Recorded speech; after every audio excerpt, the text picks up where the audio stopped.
Do you think, in a way, that this whole like coronavirus, which has pushed people to stay at home, will allow people to like reconnect with their like loved ones or friends or family members? Like, yeah.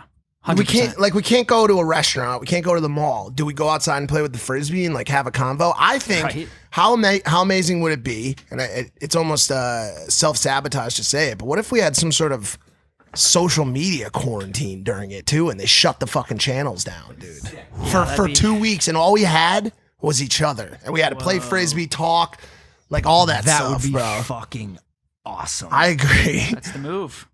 It's the move.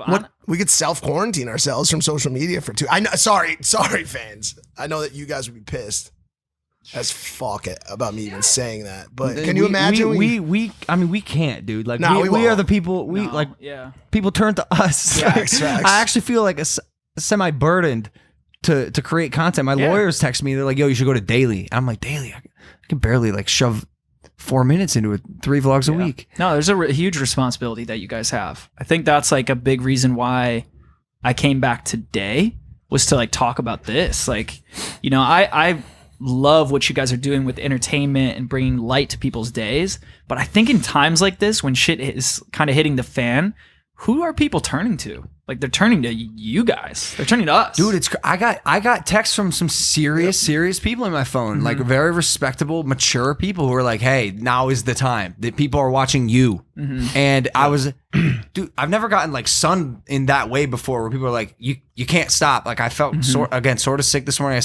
My head hurts a little bit now, but like, we can't, and it's cool. It's a blessing. It's always been my goal to be able to distract people from whatever shit is going on in their lives. But I'm a little hesitant sometimes in the way we're approaching this corona thing, because in real life, for sure, dude, this shit is serious. We're taking it very serious. We're taking the necessary precautions. But in the vlogs, we are approaching it in a bit of a lighthearted way. And given my past, I'm a little hesitant that could backfire. We were. I think in the beginning we were. The content we shot over the past couple of days has been filming us seriously telling our non-essential employees to not come to work. But I noticed, like me anyways, I still am, and I think this is just like the fucking way I deal with serious shit and trauma, is I just fall back into comedy. Like I'll take the steps. I will do everything necessary to keep this shit serious, but I don't know, dude. I find so much comfort in not taking life as seriously as I maybe probably should. I think that's a huge gift. You know, I think like when you turn on the news or you look at the news, it's all negative. So if that's what people want more of, and they're gonna criticize you for just making some people laugh in these times, as long as you're still using your platform to make an impact, I think it's amazing. Yeah, well, we'll see where it goes. If any, this is so preemptive, but if any shit like pops off about me, being insensitive, whatever the narrative is, like, eventually I'm gonna come to a point where I'm gonna double down and be like, this don't tell me how to handle my life in the way I deal with chaos, dude. In the same, all we have is the present moment, and anybody who wants to spend time criticizing somebody else, they're the biggest hypocrite in the world, because they have that same conscious energy that they put towards criticizing to go make some sort of difference.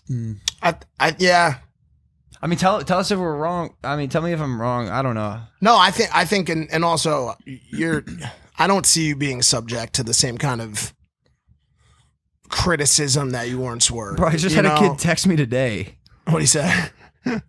He said, "Video idea. We get the coronavirus. It'll be on trending for sure." Who is? I said, "No, sir, don't do that. Insensitive. You'll get blasted." You breaking up the monotony of negative news cycles it's incredible. Well, here's I guess a question that I'll have for you.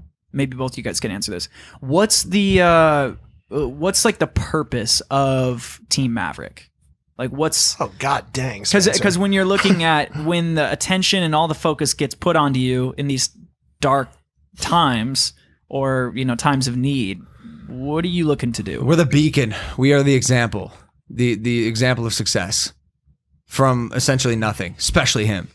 But like I say this so many times, and it's anecdotal because it's all I know. It's my life, and it's worked for me. And this has been my story. Is truly was and still am an average kid from Ohio. I just really fucking believed in myself. I really did. Like, that's my number one quality. And even the conversation we were having today is like, bro, I always believe, delusional optimist. And so I guess the goal of Team Maverick is to spread that message and make that the contagious effect and make that the thing that people believe in themselves for. With this pandemic specifically, I guess it's literally just to distract people and try to be a light in some way.